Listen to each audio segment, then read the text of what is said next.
आज हम class 12th physics NCERT chapter 4 का 6th लेक्चर करेंगे। पिछले लेक्चर में हमने आपको क्विज़ दिया था, क्विज़ 4.5, तो उसी का सॉल्यूशन यहाँ पे देख लेते हैं। इसमें बोल रहा है two parallel infinite wires P and Q carrying current I and 4I in same direction are placed D distance apart. Find the location between the wires at which the net magnetic field is zero. मतलब दो wires हैं infinite और parallel है, तो बना लेते हैं इनको हम ऐसे, पैरेलल बना लेते हैं और ये इनफाइनाइट वायर्स हैं और इनके बीच में डिस्टेंस है D और इन दोनों में करंट है।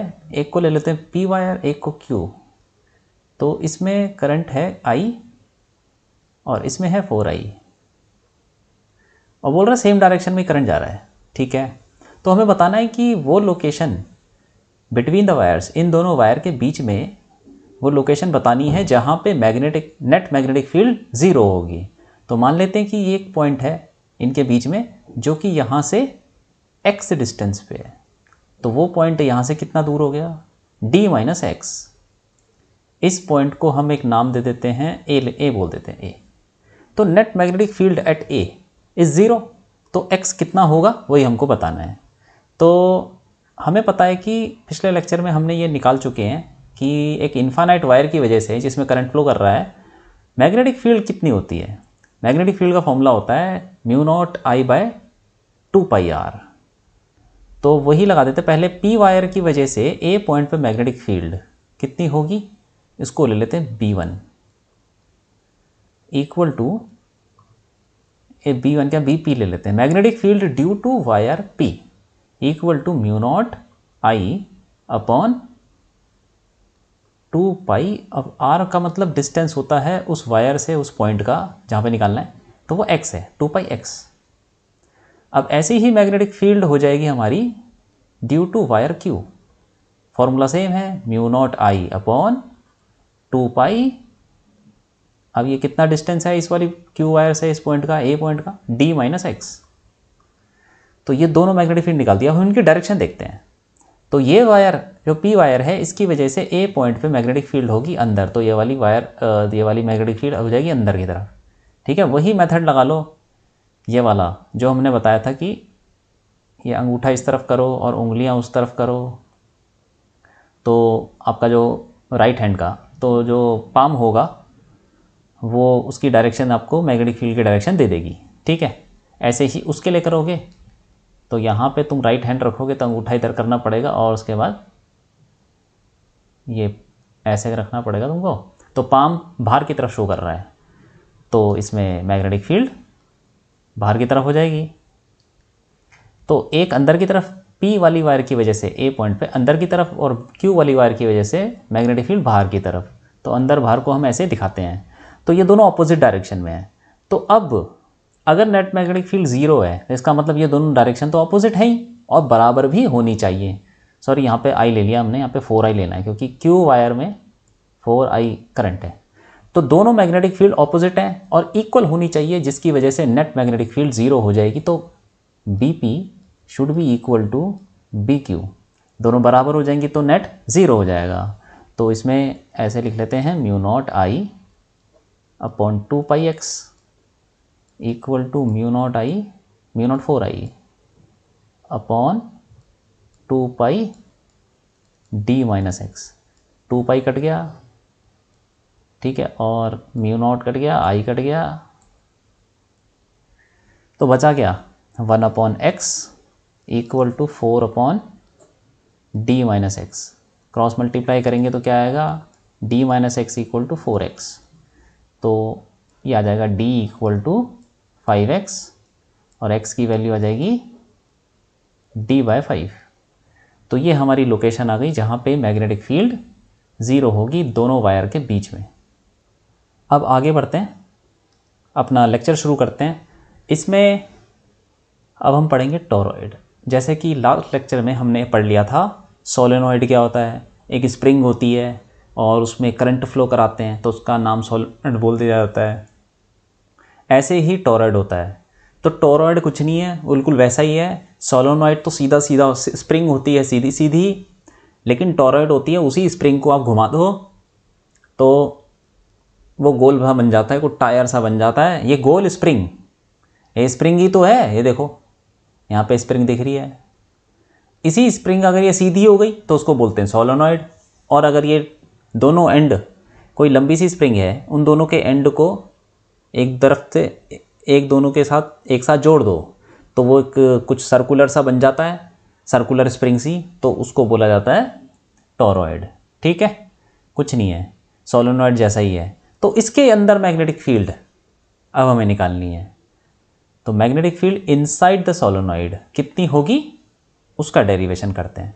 तो उसके लिए हमने क्या किया है, बिल्कुल वैसा ही है जैसे हमने सोलोनॉइड के अंदर एक लूप डाल दिया था, यहाँ पे भी एक लूप डाल देंगे। अब देखो इसी का हमने एक काट के, इसी का एक पोर्शन बनाया हमने काट के। ये समझ लो कि इसको इसी वाली फिगर को, इसी स्प्रिंग को, टॉरॉइड को साइड से देखोगे तो तुमको ऐसे दिखेगा, कुछ ऐसा ऐसा कुछ दिखेगा,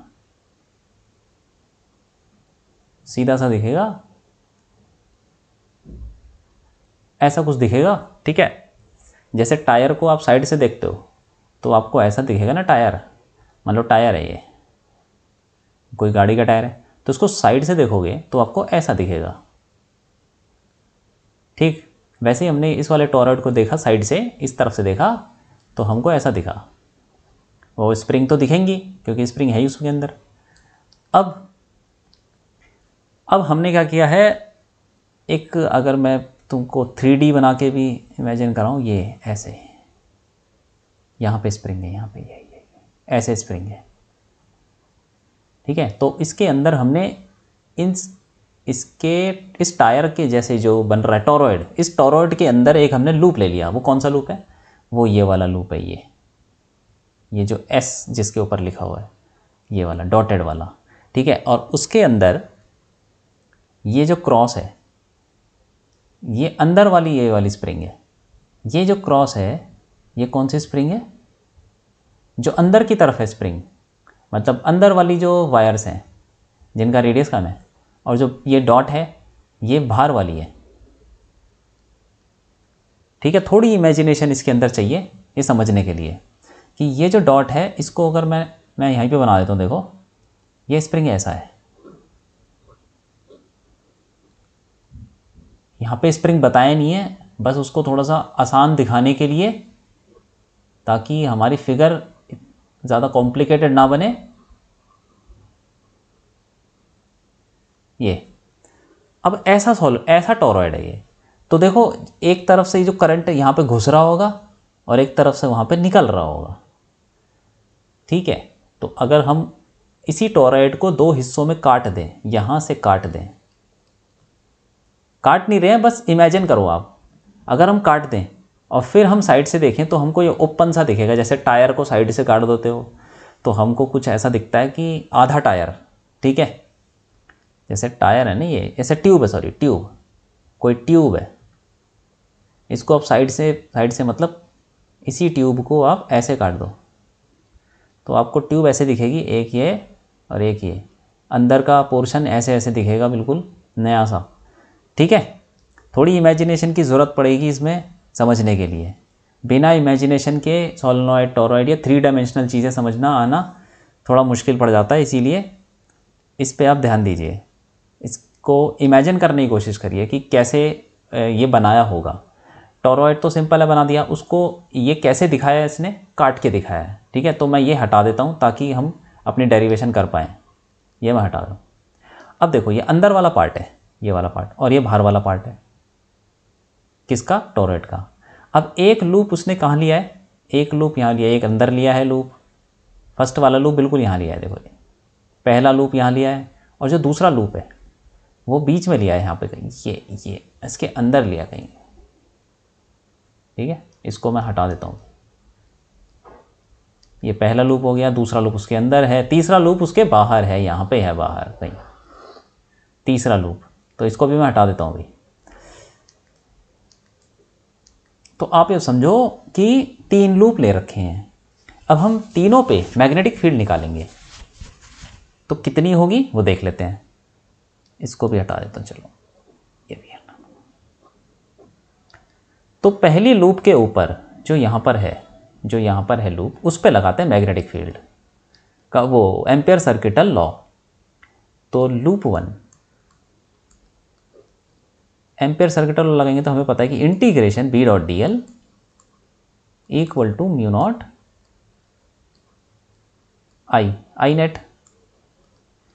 अब देखो पहले लूप के अंदर कितना करंट है, अगर हम एक लूप लेते हैं यहाँ पे तो उसके अंदर कितना करंट है, कुछ करंट है ही नहीं उसमें, क्योंकि उसमें से तो कोई वायर पास ही नहीं कर रही है, इसके अंदर से कोई वायर पास नहीं कर रही है, तो इसके अंदर करंट ज़ीरो है। तो करंट ज़ीरो तो फिर ये पूरा इंटीग्रेशन भी ज़ीरो, इंटीग्रेशन ज़ीरो तो मैग्नेटिक फील्ड भी ज़ीरो।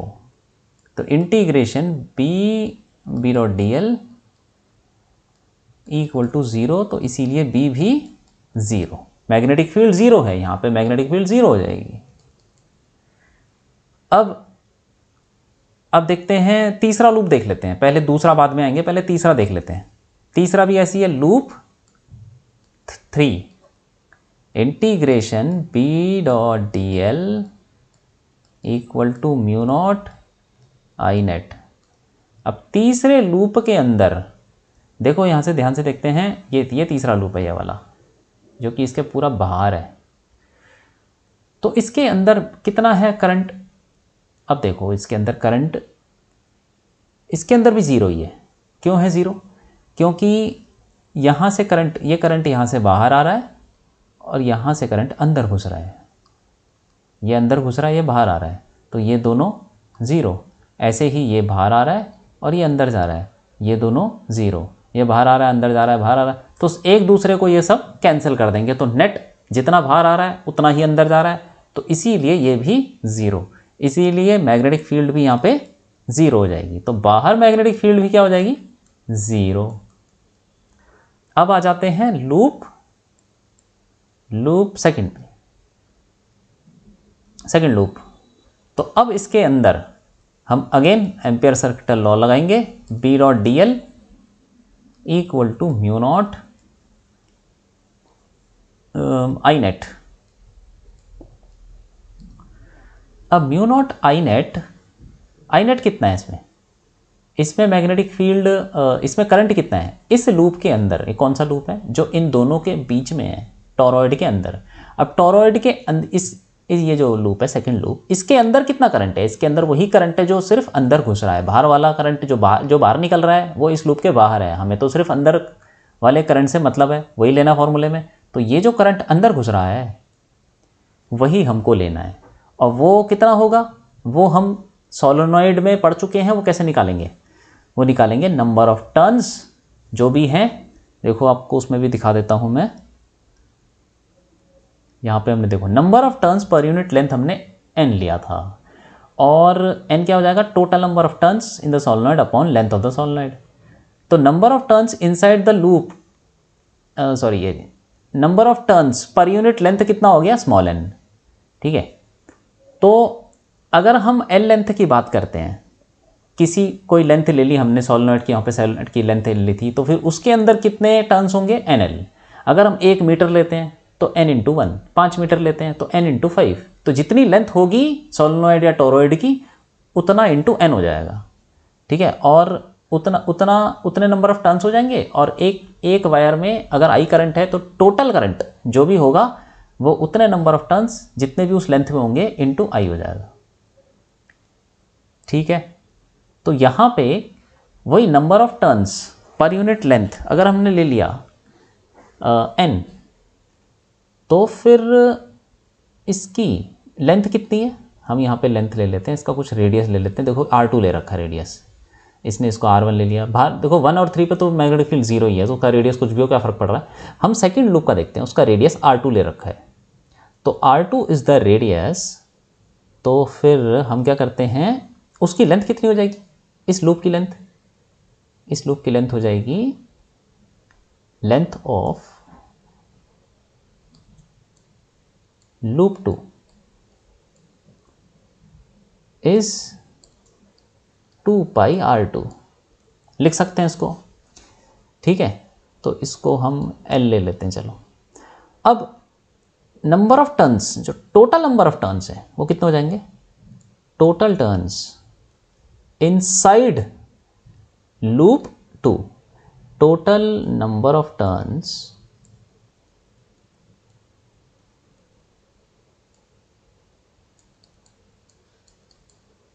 इनसाइड लूप 2 कितना हो गए, ये हो जाएगा n into L, n into L बोलो या फिर n इंटू 2πr2 बोल दो, ठीक है। अब total current inside the loop 2 कितना होगा, एनक्लोज्ड बाय द लूप 2 कितना होना चाहिए, टोटल करंट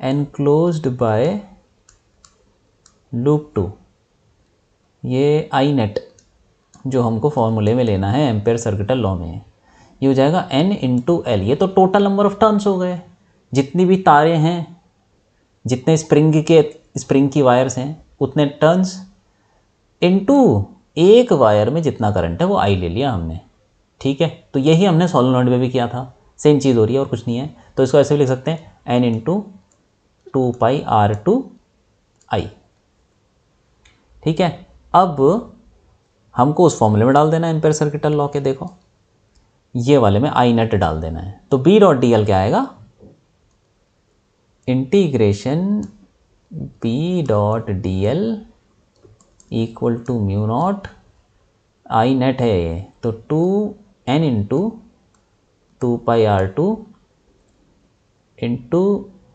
कितना i, ठीक, ये हो गई बात। अब क्या करें, इसको यहाँ पे देखते हैं, देखो मैग्नेटिक फील्ड और dl, ये इस लेंथ के ऊपर मैग्नेटिक फील्ड किधर होगी। अब हमें पता है कि जैसे हमने सोलेनॉइड लिया था, सोलेनॉइड के अंदर मैग्नेटिक फील्ड कैसी थी, सीधी सीधी थी। अगर हमने इन दोनों एंड को जोड़ दिया तो ये जो वायर्स हैं, जो मैग्नेटिक फील्ड है वो भी जुड़ जाएंगे आपस में, ठीक है। अगर ये सोलेनॉइड, सपोज हमने सोलेनॉइड का कुछ ऐसा शेप ले लिया तो मैग्नेटिक फील्ड इसके अंदर भी ऐसी हो जाएगी।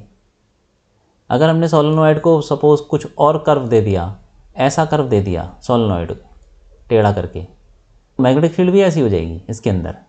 अगर हमने सोलेनॉइड को गोल बना दिया तो मैग्नेटिक फील्ड लाइंस भी गोल गोल हो जाएगी, सर्कल, ठीक है। तो वैसे ही यहाँ पे भी एग्जिस्ट करेंगी, इसीलिए ये बना रखा है, देखो सर्कल बना रखा है। अब हम क्या करते हैं, तो इसका मतलब क्या हुआ कि यहाँ पे जो भी है वो सर्कुलर मैग्नेटिक फील्ड लाइन होगी, तो उसका मतलब मैग्नेटिक फील्ड जो होगी टेंजेंट होगी, टेंजेंट होगी, तो जो डीएल होगा वो भी उसी डायरेक्शन में होगा, तो दोनों के बीच में एंगल 0 हो जाएगा। तो integration B D L cos 0 equal to mu naught N into 2πr2i। अब इंटीग्रेशन क्या हो जाएगा, ये b कांस्टेंट है ड्यू टू सिमेट्री, उस लूप के ऊपर भी सेम रहेगा, b बाहर आ गया, integration dl equal to mu naught n into 2πr2i। अब dl का इंटीग्रेशन l हो जाएगा, उस लूप की लेंथ कितनी है 2πr2, again 2πr2 equal to mu naught n 2πr2i। देखो 2πr2 तो कट ही गया, तो मैग्नेटिक फील्ड कितनी आ जाएगी, म्यू नॉट n i। ये हो गया हमारा मैग्नेटिक फील्ड का फॉर्मूला इनसाइड अ टॉरॉयड। और देखो ये वही फॉर्मूला है जो सोलेनॉइड के अंदर था, तो दोनों के अंदर का फॉर्मूला सेम है, बस डिफरेंस ये है कि एक सीधा होता है सोलेनॉइड, दूसरा गोल गोल होता है, और कुछ नहीं है। तो एक में जो है सोलेनॉइड के अंदर मैग्नेटिक फील्ड लाइन सीधी सीधी हो जाती है, और होती तो कांस्टेंट ही है, सीधी सीधी हो गई सोलेनॉइड के अंदर, और टॉरॉयड के अंदर गोल गोल हो गई सर्कुलर शेप में, ठीक है। अब देखो इसमें एक एजम्पशन है कि हमने ये माना है जो हमारा टॉरॉयड है उसका जो रेडियस है काफ़ी छोटा है, ये तो हमने सोलेनॉइड में ही माना था, क्योंकि आइडियल सोलेनॉइड तो वही होता है और हमने जो फॉर्मूला निकाला था वो आइडियल के लिए ही निकाला था, तो ये भी हम उसको टॉरॉइड भी हम आइडियल मानेंगे। मतलब कि जो इसका रेडियस है काफ़ी छोटा है, इसका मतलब ये जो R2 इसको ले लेते हैं, इसको सपोज़ इसका रेडियस है, अंदर वाले का रेडियस है A और बाहर वाले का रेडियस है B, तो A is approximately equal to B और B is slightly more than A। तो हम बोल सकते हैं कि जो इसका रेडियस R2 जो हमने लूप लिया है R2 और A और B ये सब अप्रॉक्सीमेटली बराबर हैं, ठीक है। एक मिनट, वी एज्यूम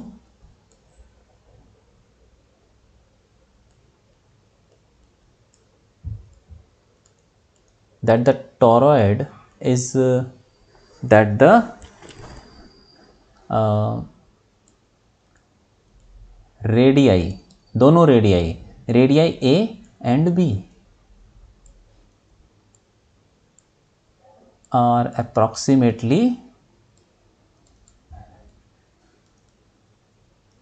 सेम। मतलब काफ़ी कम डिफरेंस है। एक मान लो कि एक रेडियस है अगर 5 सेंटीमीटर तो दूसरा हो जाएगा 5.1 सेंटीमीटर, तो ज़्यादा डिफरेंस नहीं है, इसीलिए उसी केस में ये हमारा फॉर्मूला लग सकता है। क्योंकि हमने जो सोलेनॉइड के लिए फॉर्मूला निकाला था उसमें भी यही माना था कि उसका रेडियस काफ़ी छोटा है एज़ कम्पेयर टू इस लेंथ, तो इसमें भी रेडियस, जो दोनों रेडियस हैं वो काफ़ी छोटे हो जाएंगे, ठीक है। तो हमने जो वहाँ पे सोलेनॉइड में जो रेडियस माना था वो रेडियस एक्चुअली ये था सर्कल का, और यहाँ पे जो हमने माना है वो अगर ये रेडियस ही छोटा होगा तो इसका मतलब जब हम इसको गोल बना देंगे तो अंदर वाला रेडियस और बाहर वाला रेडियस अप्रॉक्सीमेटली बराबर हो जाएंगे आइडियल टॉरॉइड के लिए।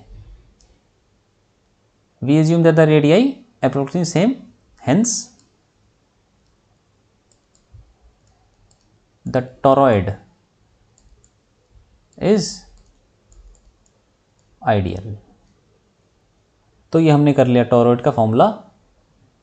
टॉरॉइड का फॉर्मूला और सोलेनॉइड का फॉर्मूला सेम है, इसको आपको याद रखना है, बस डिफरेंस इतना है कि एक सीधा सीधा होता है, एक गोल होता है बस। तो आगे बढ़ते हैं। अब देखते हैं force between two parallel currents. दो पैरेलल करंट है, मतलब दो वायर समझ लो आप, ठीक है। बहुत ये इन्फानाइट वायर, तो दोनों वायर इन्फानाइट हैं और दोनों पैरेलल हैं और इनके बीच में कुछ गैप है d डिस्टेंस का, और इन दोनों में करंट I1 I2 ले लेते हैं। तो हमें देखना है कि इनके बीच में कितना फोर्स लगेगा, तो फोर्स निकालते हैं। फोर्स का हम ऑलरेडी पढ़ चुके हैं, जब हमने ये चैप्टर 4 शुरू किया था तो शुरू में ही हमने फोर्स पढ़ लिया था, force on a current carrying conductor. देखो यहाँ पे जब हमने चैप्टर 4 शुरू किया था तो शुरू में ही हमने ये पढ़ लिया था magnetic force on a current carrying conductor. अगर एक कंडक्टर है और उसके अंदर करंट फ्लो कर रहा है और वो किसी मैग्नेटिक फील्ड में रखा हुआ है तो उसके ऊपर फोर्स लगता है IL क्रॉस B, ठीक है, या फिर बोल सकते हो ILB sine theta. Theta is the angle between length and magnetic field. Length जो होगी, लेंथ वेक्टर, वो डायरेक्शन ऑफ करंट की डायरेक्शन में ही होगी, ठीक है। तो ये सब हमने पढ़ लिया, इसी को हमको सीधा वहाँ पे अप्लाई करना है। तो यहाँ पे हम वो सीधा फॉर्मूला लगा देंगे और कुछ नहीं करना। तो देखो मान लेते हैं कि सेकंड वायर है, इस पे हमें फोर्स निकालना है, तो फोर्स का फॉर्मूला क्या होगा, ऐसे बोलेंगे force on second wire due to first. क्योंकि यहाँ पे देखो, मतलब सेकंड वायर के ऊपर फोर्स का फॉर्मूला क्या होगा देखते हैं पहले, IL क्रॉस B। अब L लेंथ तो इसकी जो भी है, हम एक लेंथ ले लेते हैं, कुछ पर्टिकुलर लेंथ ले लेते हैं, चलो इतनी लेंथ ले लेते हैं। हम एक्चुअली इसमें निकालेंगे फोर्स पर यूनिट लेंथ, क्योंकि लेंथ तो इन्फानाइट है तो फोर्स भी इन्फानाइट ही लग जाएगा, तो उसका कोई लॉजिक नहीं है। तो हमें कुछ पर यूनिट लेंथ निकालना पड़ेगा और वही हम निकालते हैं यहाँ पे। इसकी लेंथ ले लेते हैं L2, ठीक। तो I2 into L2 cross B। अब B क्या चीज़ है, B है मैग्नेटिक फील्ड। यहाँ पे कितनी है, किसकी वजह से, फर्स्ट की वजह से, क्योंकि अगर करंट कैरिंग कंडक्टर है उसको हमने मैग्नेटिक फील्ड में रखा है तो फोर्स लगेगा। वो मैग्नेटिक फील्ड किसकी होगी, वो किसी और की होगी। जैसे हम इलेक्ट्रोस्टैटिक में पढ़ चुके हैं कि कोई चार्ज है, वो हम किसी इलेक्ट्रिक फील्ड में रखते हैं तो फोर्स लगता है, तो किसकी इलेक्ट्रिक फील्ड होती है, वो किसी और की होती है इलेक्ट्रिक फील्ड, इसीलिए उस पर फोर्स लगता है। अपनी इलेक्ट्रिक फील्ड की वजह से अपने ऊपर कभी फोर्स नहीं लगता। जैसे कि मान लो यहाँ पे ये जो I2 है मैग्नेटिक, या देखो इस स्पेस में मैग्नेटिक फील्ड 1 की भी है और 2 की भी है, लेकिन 2 वाला जो है वो अपनी ही मैग्नेटिक फील्ड की वजह से अपने ऊपर फोर्स नहीं लगा सकता।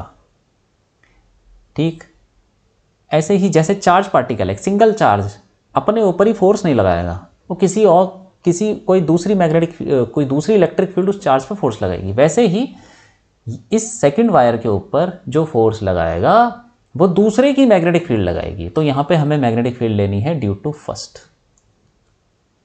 ठीक है, तो अब यहाँ पे हमको फॉर्मूला, इसीलिए हमने देखा है यहाँ पे force on two due to 1, क्योंकि फर्स्ट वाला नहीं होगा तो फिर अगर पहली वायर ही नहीं होगी तो दूसरी वायर पर कोई फोर्स नहीं लगने वाला, वो ऐसे ही करंट फ्लो करता रहेगा।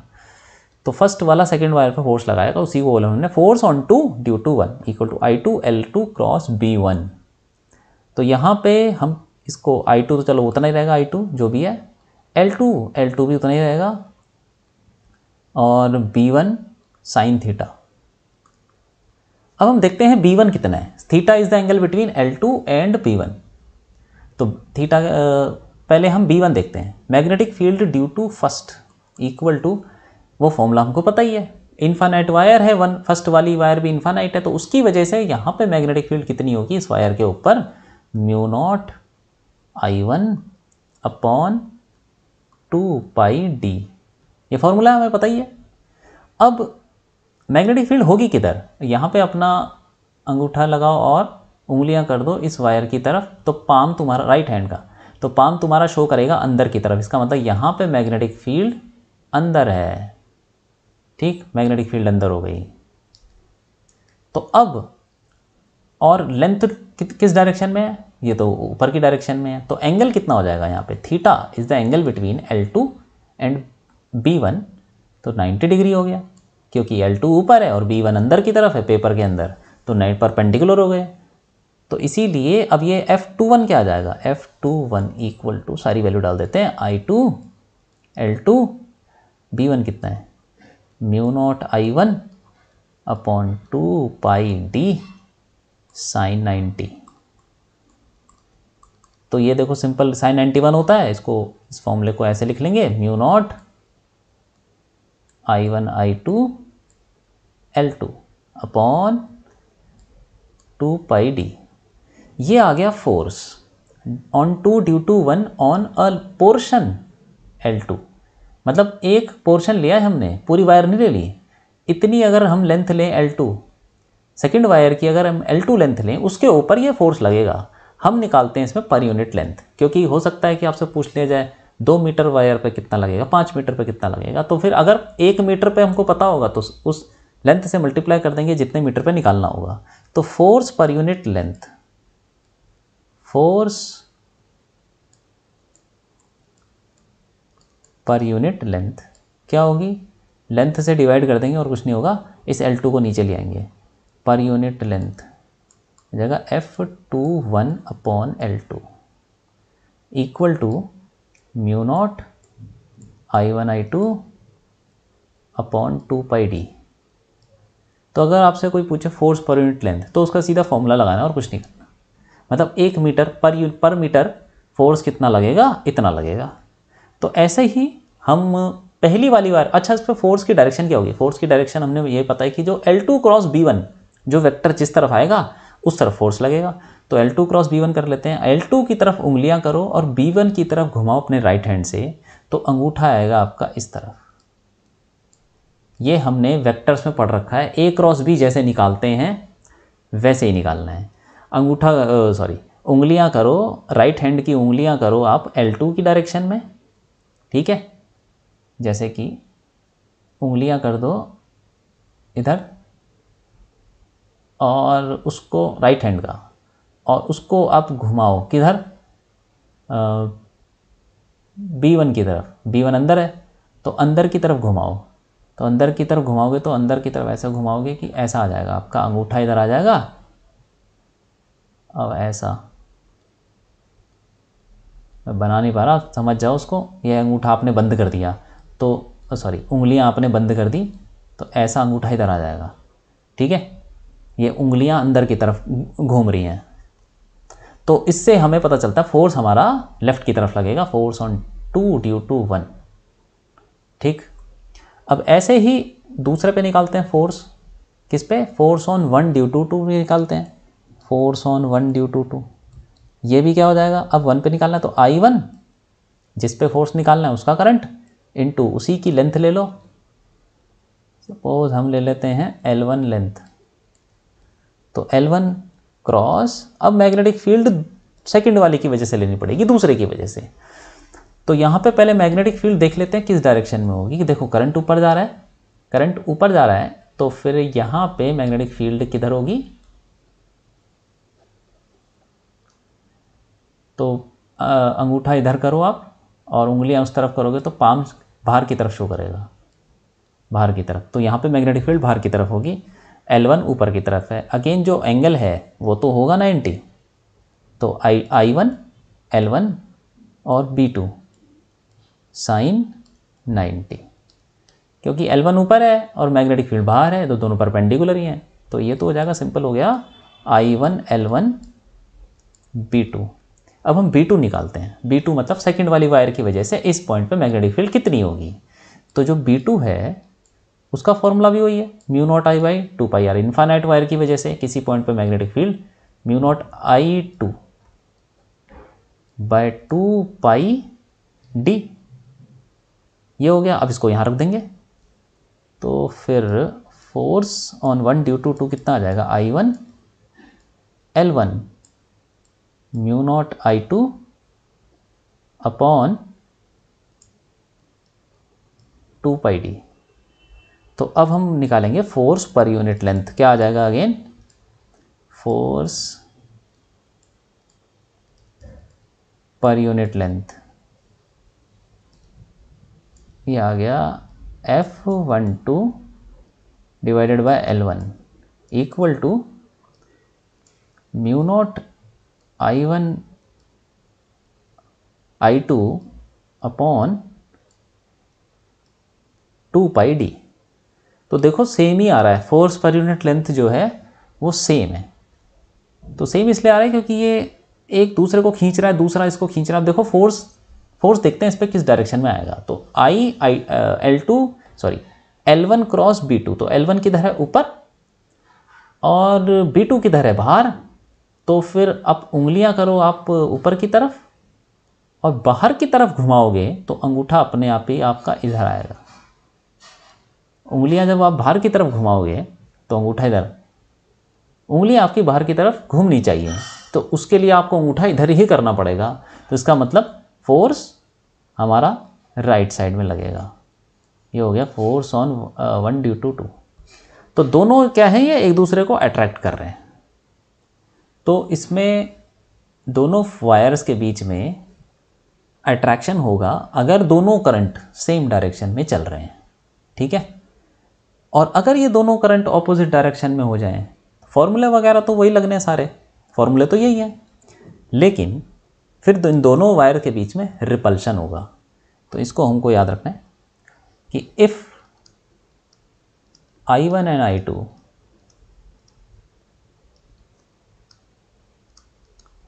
Are in same direction,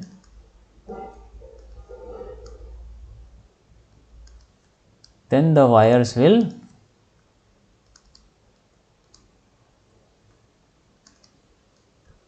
attract, ठीक है। एंड वाइस वर्सा, इसमें लिख सकते हैं इफ, इसको भी लिख देता हूं मैं, if I1 and I2 are in opposite directions,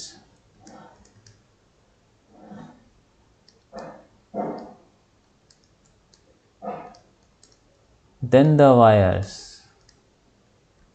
will repel।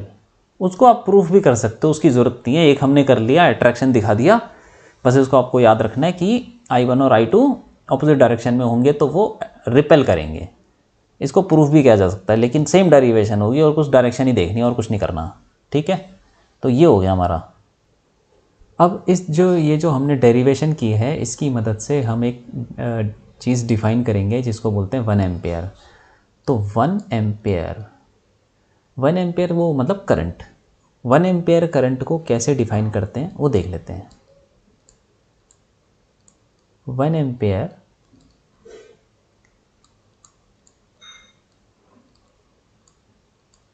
Ampere is the current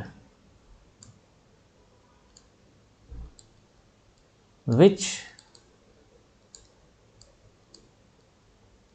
when flows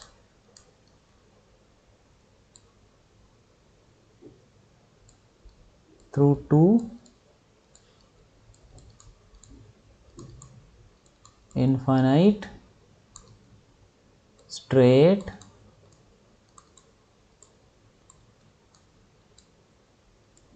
parallel wires. ठीक है, मतलब 1 एम्पेयर वो करंट है जो कि जब फ्लो करता है दो इनफाइनाइट स्ट्रेट पैरेलल वायर से, ठीक है, and the wires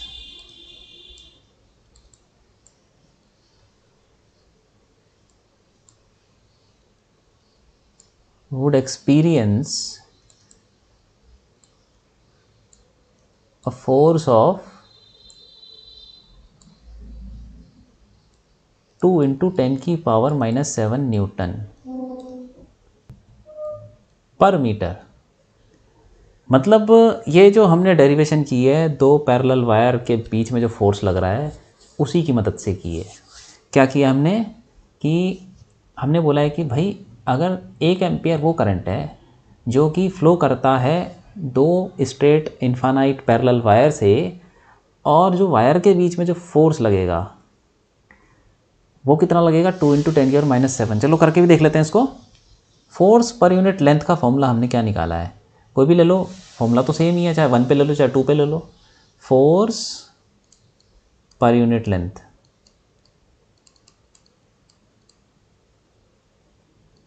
equal to कितना, μ0 I1 I2 अपॉन, अच्छा इसमें एक और चीज़ है, which when flows through two infinite straight parallel wires,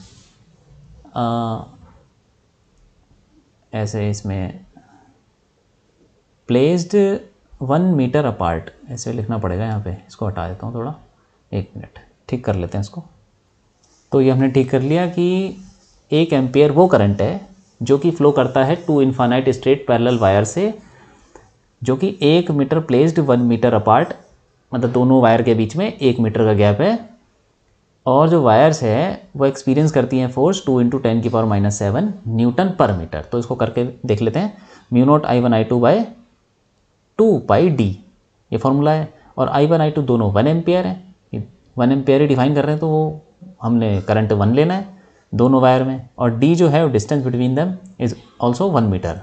तो μ0 × 1 ये 1 हो गया, और नीचे भी 2π हो गया, 2π × 1, तो μ0/2π। और हमें पता है कि μ0 का फॉर्मूला क्या होता है, 4π × 10⁻⁻7 अपॉन ये तो 2π, अब पाई कट गया, 2 से कट जाएगा 2, तो आया कितना 2 × 10⁻⁻7 न्यूटन पर मीटर। ठीक है, ये फोर्स पर यूनिट लेंथ है। तो ये हमारी डेफिनेशन है 1 एम्पेयर की। अब आगे बढ़ते हैं, एग्जाम्पल 4.9 देखते हैं।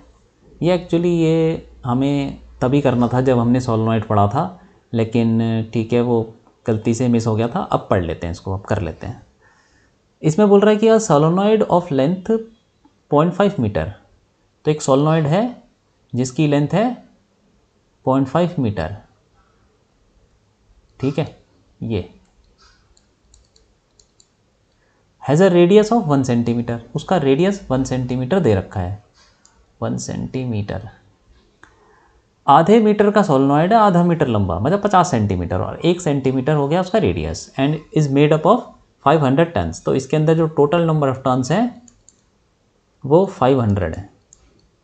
It carries a current of 5 ampere, तो 5 एम्पियर करंट इसमें फ्लो कर रहा है, आई की वैल्यू 5 एम्पियर हो जाएगी।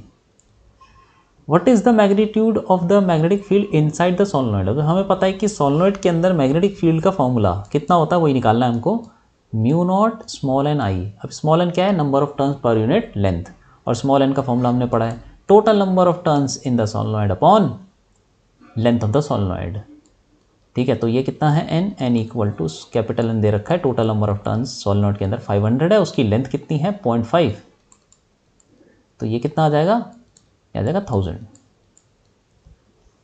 ठीक है, ये हो गया number of turns per unit length.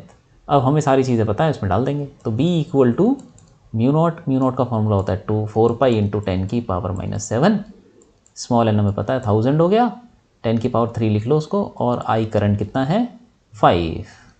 तो अभी सारी चीज़ें मल्टीप्लाई कर देंगे तो आ जाएगा 20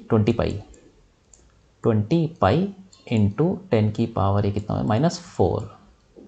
ठीक है, तो इसको भी हम सॉल्व कर लेंगे, तो ये 2 पाई मतलब 6.28 इंटू 10⁻⁻3, क्योंकि पाई होता है 3.14, इंटू 2 कर देंगे तो 6.28, और जो 0 है उसके साथ जाके -3 हो जाएगा। तो ये आ गई हमारी मैग्नेटिक फील्ड टेस्ला, 6.28 10⁻³ टेस्ला आ गया। इसमें देखो एक और चीज़ है कि ये हमने जो फॉर्मूला लगाया है म्यू नॉट एन आई, ये हम लगाते हैं आइडियल सोलेनॉइड के लिए, तो आइडियल सोलेनॉइड होना भी तो चाहिए। तो क्या ये आइडियल सोलेनॉइड है? हाँ है। क्यों है? क्योंकि इसका जो रेडियस है वो लेंथ के कंपैरिजन में काफ़ी छोटा है। रेडियस 1 सेंटीमीटर हो गया और जो लेंथ है इसकी 50 सेंटीमीटर हो गई, तो 1 सेंटीमीटर 50 सेंटीमीटर के सामने काफ़ी छोटा होता है, इसीलिए हम इसको आइडियल सोलेनॉइड मान लेंगे और उसका फॉर्मूला लगा के मैग्नेटिक फील्ड निकाल लेंगे। अब आगे बढ़ते हैं, एग्जाम्पल 4.10 देखते हैं। इसमें बोल रहा है the horizontal component of the earth's magnetic field at a certain place is 3.0 10⁻⁵ tesla and the direction of the field is from the geographic south to the geographic north. अच्छा, देखो ये बोल रहा है कि ऐसे ले लेते हैं, ये ईस्ट है, ये वेस्ट, ये नॉर्थ हो गया और ये साउथ है, जनरली ऐसे ही ले लेते हैं हम।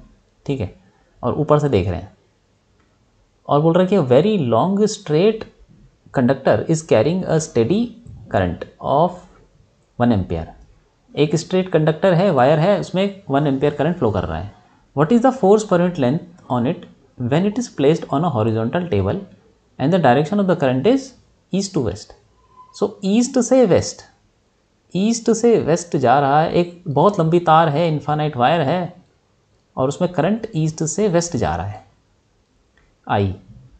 ठीक, और मैग्नेटिक फील्ड उसने बोला है कि अर्थ की जो मैग्नेटिक फील्ड है हॉरिजॉन्टल कंपोनेंट, हॉरिजॉन्टल मतलब कि जो धरती के पैरेलल होता है, तो ये तो हम आसमान से देख रहे हैं, तो फिर एक टेबल पे रखा हुआ है, वो टेबल मान लो कि यहाँ पे टेबल है, उस टेबल को हम आसमान से देख रहे हैं, ऊपर से देख रहे हैं टेबल को। तो ये टेबल तो वैसे टेबल का जो सरफेस होता है वो हॉरिजॉन्टली होता है, लेकिन हम ऊपर से देख रहे हैं। तो यहाँ पे बोल रहा है कि जो मैग्नेटिक फील्ड है अर्थ की वो साउथ से नॉर्थ जा रही है, ऐसे है ये बी। ठीक है, अब हमें बताना है फोर्स कितना लगेगा उस वायर के ऊपर। तो पहला पार्ट है ईस्ट टू वेस्ट, अगर ईस्ट से वेस्ट करंट फ्लो कर रहा होगा, 1 मिनट, तो कैसा, इस केस में क्या फोर्स लगेगा, तो फोर्स पर यूनिट लेंथ, मतलब एक लेंथ पे, तो लेंथ हम ले लेंगे 1 मीटर। तो यहाँ पे 2 वायर तो है नहीं कि हम वो फोर्स का फॉर्मूला लगाएं म्यू नॉट I1 I2, तो हम क्या लगाएंगे IL क्रॉस B। तो आई कितना कर, IL क्रॉस B, तो इसको लगा देंगे सिंपल। I कितना करंट है, इसको पहले लिख लेते हैं, ILB साइन थीटा। अब देखो L जो है वो करंट की डायरेक्शन में ही होती है लेंथ, और मैग्नेटिक फील्ड ऐसे है, तो दोनों परपेंडिकुलर है, तो थीटा 90 हो जाएगा। तो I कितना है 1, लेंथ कितनी है वो भी 1 है, क्योंकि उसने बोला है पर यूनिट लेंथ निकालो, मतलब 1 यूनिट लेंथ ले लो, 1 मीटर ले लो। और मैग्नेटिक फील्ड कितनी है वो दे रखी है 3 × 10⁻⁵, और साइन थीटा कितना है 90, तो साइन 90। तो ये हो जाएगा हमारा फोर्स 3 × 10⁻⁵ न्यूटन 1 मीटर पे इतना न्यूटन फोर्स लगेगा। और ऐसे बोल सकते हैं पर मीटर भी यही चीज़ है, ठीक है। फोर्स पर यूनिट, फोर्स तो इतना ही लगेगा अगर हमने लेंथ 1 मीटर ले ली, और अगर हमने लेंथ से डिवाइड कर दिया तो इतना ही न्यूटन पर मीटर। तो उसने फोर्स पर यूनिट लेंथ पूछा है, तो फोर्स पर यूनिट लेंथ